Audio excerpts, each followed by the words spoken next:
Allô?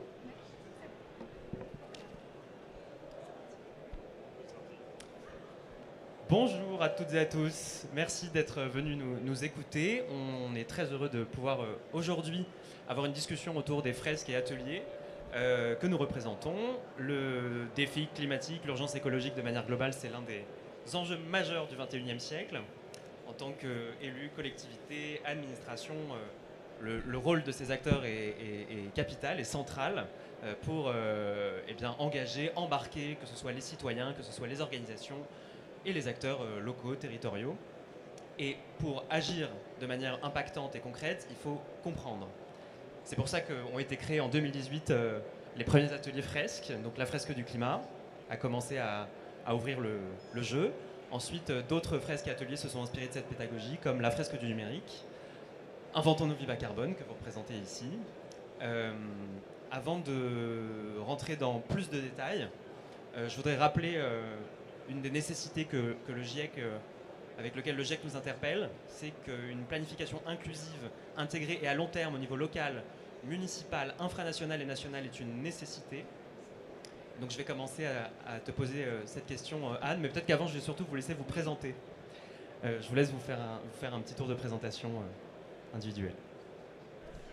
Bonjour, Anne Benriki de l'association Nos Vies Bas Carbone. C'est une association qui est basée à Tours, mais qui intervient dans toute la France. Et moi, je suis animatrice et formatrice. Bonjour, Joséphine Mouton, je suis de la fresque du numérique. Et nous, on a un atelier qui est dédié aux impacts environnementaux du numérique. Et je suis en charge des relations avec notamment les organisations publiques au sein de la fresque du numérique. Enchanté, Joséphine. Bonjour, je m'appelle Nicolas, je suis sur la photo là-bas. Je travaille à la fresque du climat. Est-ce qu'il y a besoin de présenter la fresque du climat?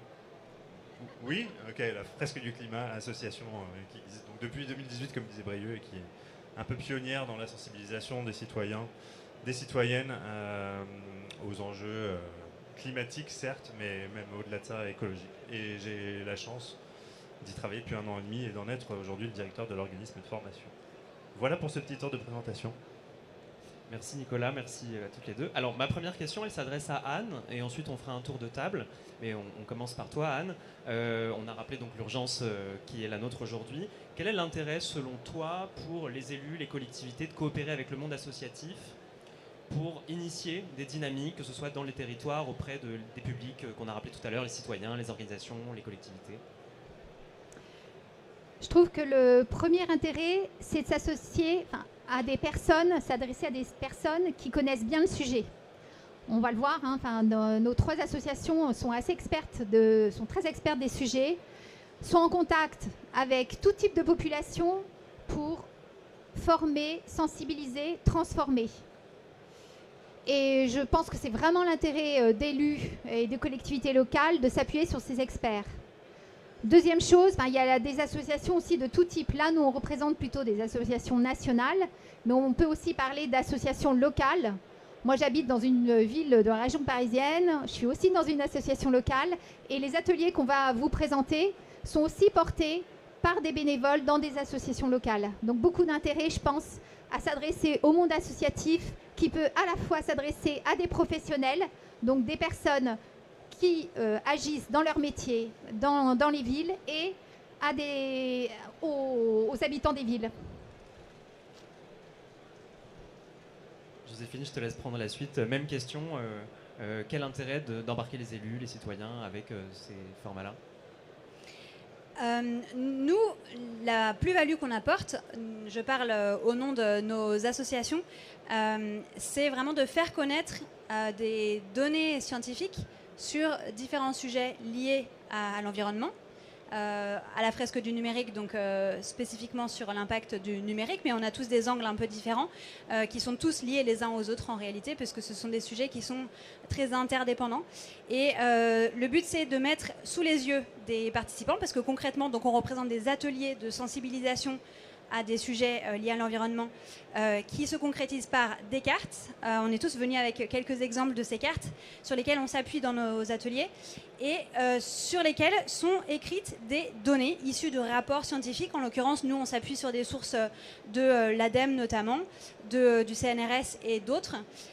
Et l'idée, c'est de présenter ces données aux participants et de les laisser en débattre sans porter de jugement et de les laisser présenter leurs propres ressentis, expériences, opinions sur ces sujets-là et parler solutions aussi, puisque derrière la compréhension des enjeux, il y a un vrai apport sur les solutions qu'on peut mettre en place au niveau individuel, mais surtout collectif, pour avancer et s'engager sur ces sujets.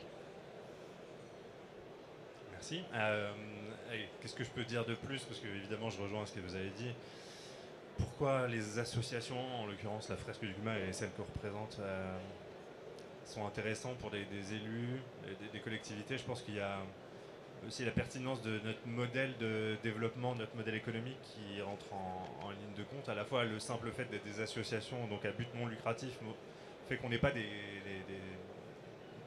organisations intéressées financièrement et qu'il y a une forme d'intérêt général qui est défendu à travers nos actions. Et quand je dis nos actions, je veux préciser, il y a vraiment celles des associations qu'on représente ici, qui sont les associations cœur, mais qui s'appuient sur des communautés de bénévoles très larges et qui couvrent le territoire français et même au-delà, international pour la fresque du climat.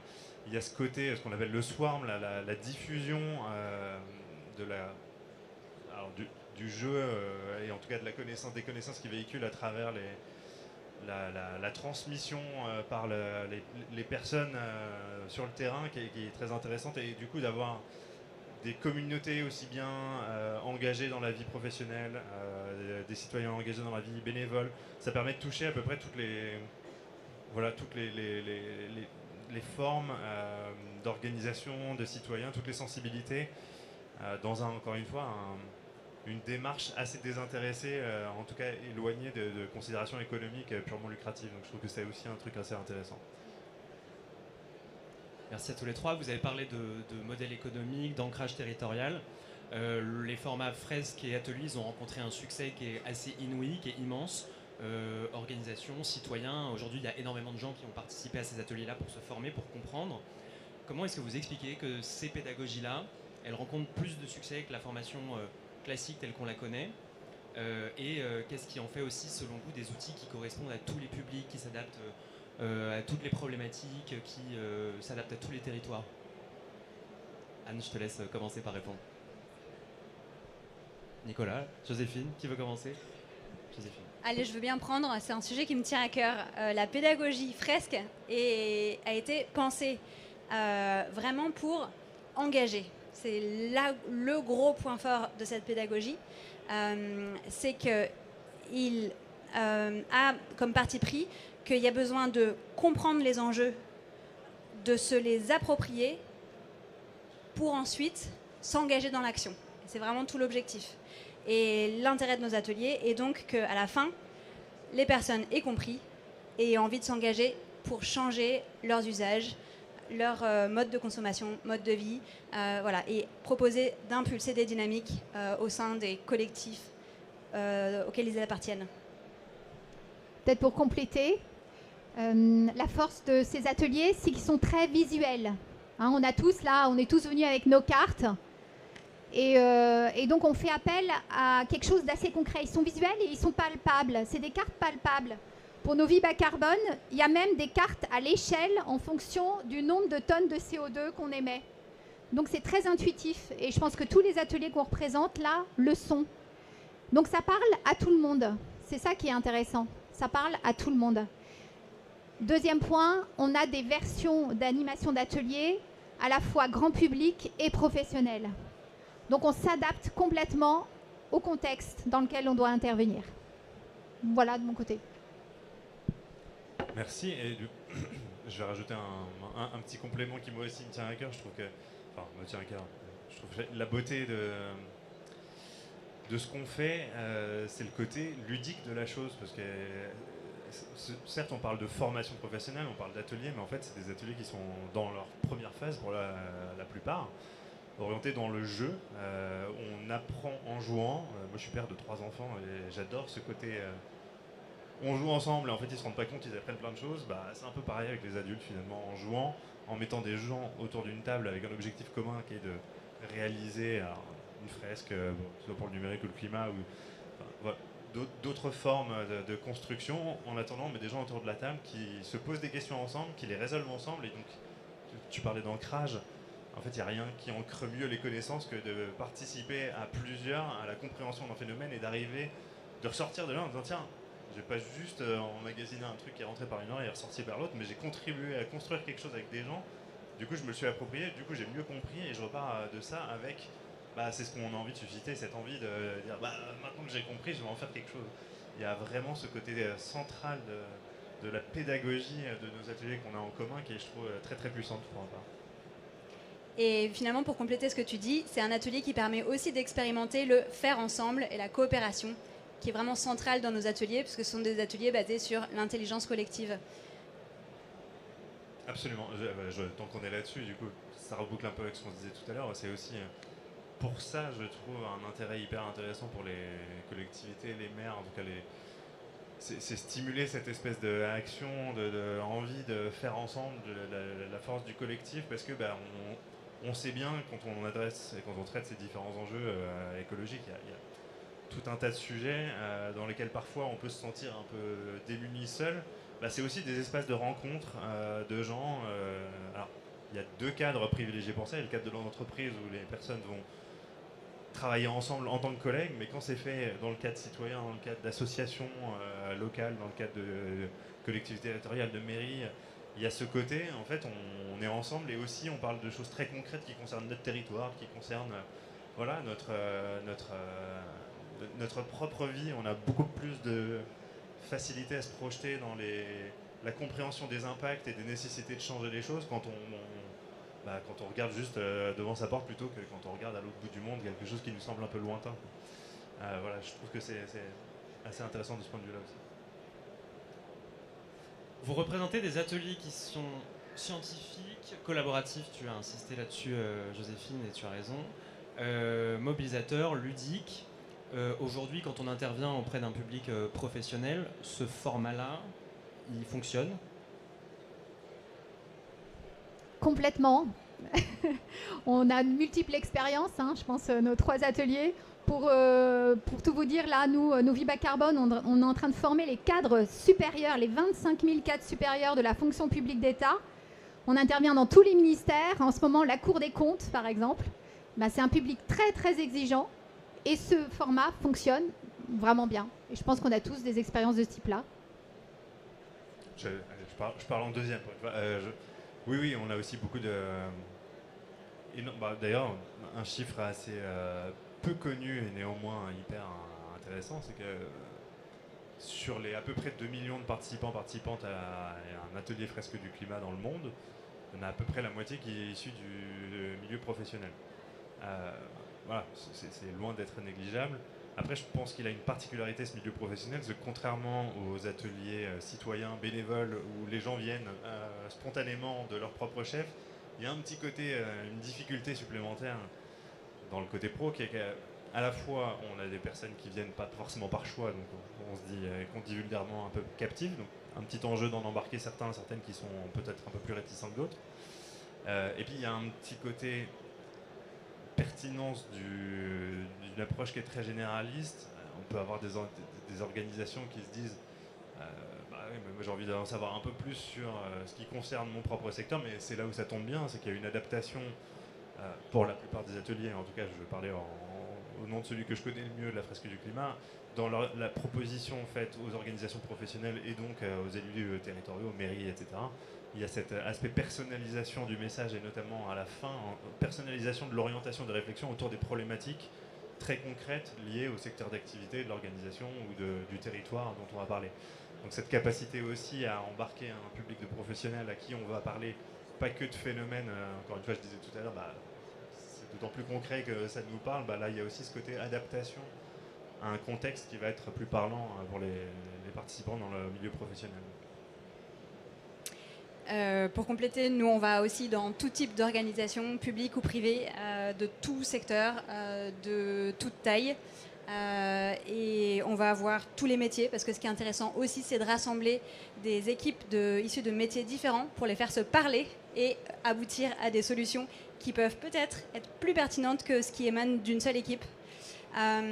Et voilà, et ça donne lieu à des vraies réflexions assez profondes et puissantes. Par exemple, dans des villes comme Rennes ou comme Lyon, voilà, qui sont très engagés, qui utilisent beaucoup notre atelier pour justement la première phase de initiation, compréhension des enjeux et engagement des différentes parties prenantes en interne, donc au sein des agents de la ville, mais aussi des acteurs de leur territoire, et après éventuellement aussi auprès de leurs citoyens. Et donc ils ont vraiment intégré ça dans leur feuille de route numérique responsable, puisqu'il y a eu un enjeu de créer cette feuille de route d'ici le 1er janvier 2025, comme le dit la loi Rennes. Donc voilà, on s'appuie sur ces leviers réglementaires et on a des vrais résultats de villes notamment qui s'en emparent et chez qui ça fonctionne très bien. Imaginons que je représente une organisation. Demain, j'ai entendu parler de la fresque du numérique, d'Inventons nos vies bas carbone, de la fresque du climat. Qu'est-ce qui fait qu'il y a une complémentarité entre ces ateliers?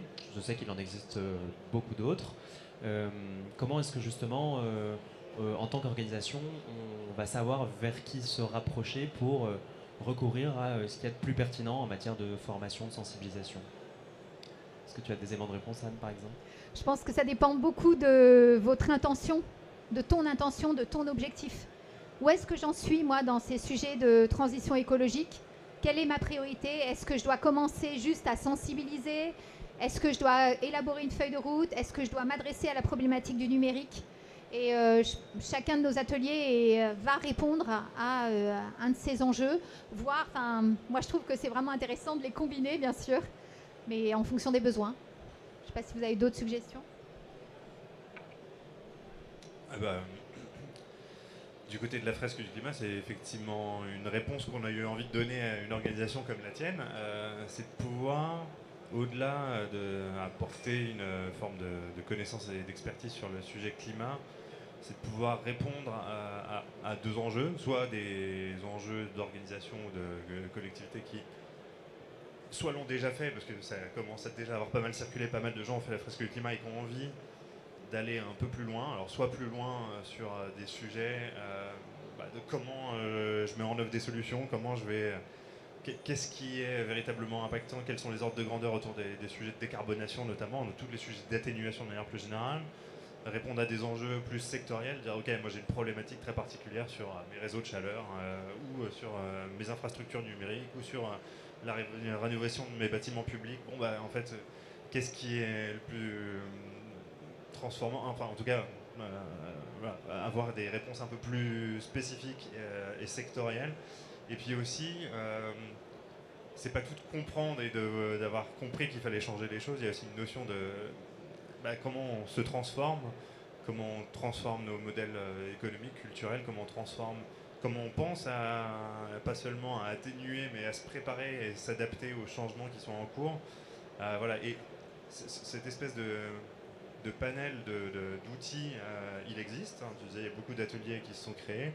La fresque du numérique, typiquement, c'est un outil très sectoriel autour des enjeux. Alors, à la fois, c'est très général et ça concerne tout le monde, parce que qui ne baigne pas dans un environnement numérique aujourd'hui, mais il y a aussi un gros sujet sectoriel pour toutes les entreprises du numérique. INVBC, on va être Inventons nos vies bas carbone.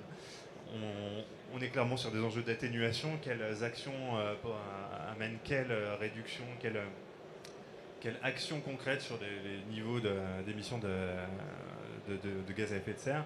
Et on a d'autres ateliers qui vont être plutôt sur l'adaptation, comme ils ne sont pas là aujourd'hui, mais j'aime bien les citer, les ateliers de l'adaptation au changement climatique, qui partent du fait que, en fait, quoi qu'on fasse, il y a des problématiques, des changements à venir, et si on ne s'y prépare pas en même temps qu'on se prépare à changer nos modes de fonctionnement, nos modes de consommation, etc., dans l'atténuation, on ne va pas s'en sortir. Bref, tout ça pour dire que s'appuyer sur la complémentarité des ateliers, sur cette vision à la fois systémique, à la fois sur la vision d'atténuation, sur la voie sectorielle et sur la voie de la transformation de l'adaptation, c'est quelque chose que nous, on veut proposer et qu'on propose aux organisations clientes qui se rapprochent de nous à travers des partenariats, des coopérations qu'on met en place, qui va permettre de dire, ok, si vous avez déjà fait la fresque du climat, on peut vous proposer d'autres choses, ou si vous n'avez pas fait la fresque du climat, comme disait Anne, avoir une vision tout de suite séquencée et complémentaire de, ok, on vous propose de comprendre le sujet climatique, écologique au sens large à travers la porte d'entrée du climat, mais ensuite on peut vous proposer de vous accompagner aussi sur de la réflexion sur des solutions avec Inventons nos vies bas carbone, et puis ensuite vous accompagner dans les réflexions sur la transformation. Enfin voilà, l'idée d'avoir un panel d'offres qui permettra de répondre à un parcours adapté, personnalisé, on croit vraiment que c'est ça qui peut faire la différence. Pardon, c'était un peu long. Effectivement, il nous reste 10 minutes. On va prendre un temps de questions-réponses. Avant ça, j'aimerais quand même... bon, ça y est, vous m'avez convaincu en tant qu'organisation, je vais faire appel à vous. J'ai bien compris qu'il fallait commencer par avoir une vision des choses un peu systémique, ensuite plus thématique en fonction de mon secteur d'activité, comme avec la phase du numérique, et puis réfléchir à l'atténuation, l'adaptation, avec, par exemple, inventons nos vies bas carbone, ou si je suis une organisation, inventons nos métiers bas carbone. Comment est-ce que je fais appel à vous demain? Comment est-ce que je vous contacte? Il suffit de venir me voir à l'issue de cet échange, ou sinon on a un site, bien sûr, novibascarbone.org. Donc le nom est écrit derrière moi. Voilà, vous nous trouverez. Je voudrais juste ajouter que pour illustrer, on est en train de déployer l'atelier auprès de l'ensemble des 8500 agents de la ville de Lyon en ce moment. Et on va commencer sur la ville de Bayonne.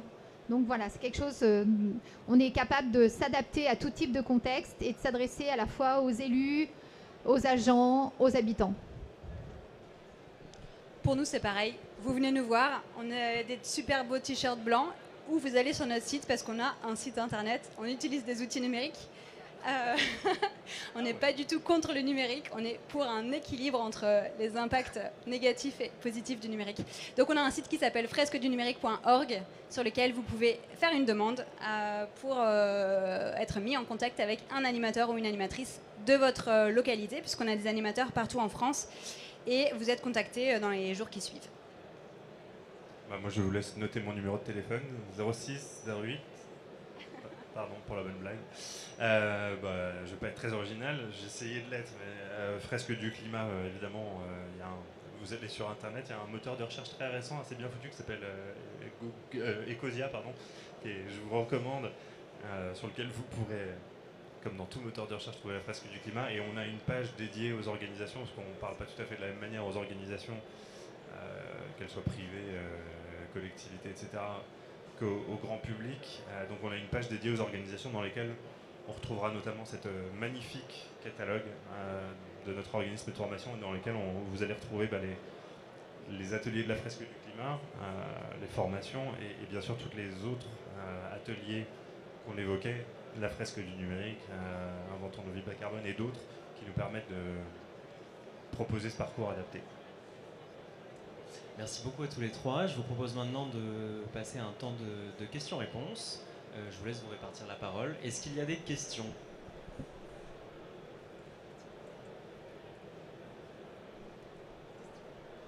Ça va venir. On va les laisser maturer un peu.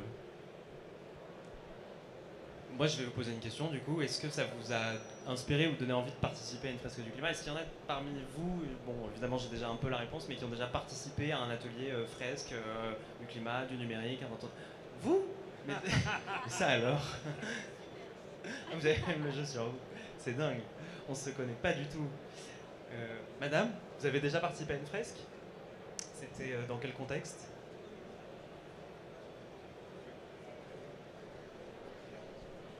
C'était dans le cadre de la vie associative, donc effectivement on peut participer dans un cadre aussi bien personnel que professionnel. Vous avez toutes les informations sur comment contacter ces trois associations, leur fonctionnement en écosystème. J'espère que l'urgence écologique ne vous est pas complètement étrangère et que, ne serait-ce qu'à l'image des récents événements qui ont lieu en Espagne, des incendies, des canicules, des rapports du GIEC, avec ces différentes illustrations, vous vous avez conscience de cette nécessité de former, d'informer, d'embarquer vers une connaissance à la fois systémique, impactante, pour essayer de limiter les dégâts et de penser à un futur plus souhaitable. Merci beaucoup à tout le monde d'être venu écouter nos passionnants intervenants cet après-midi.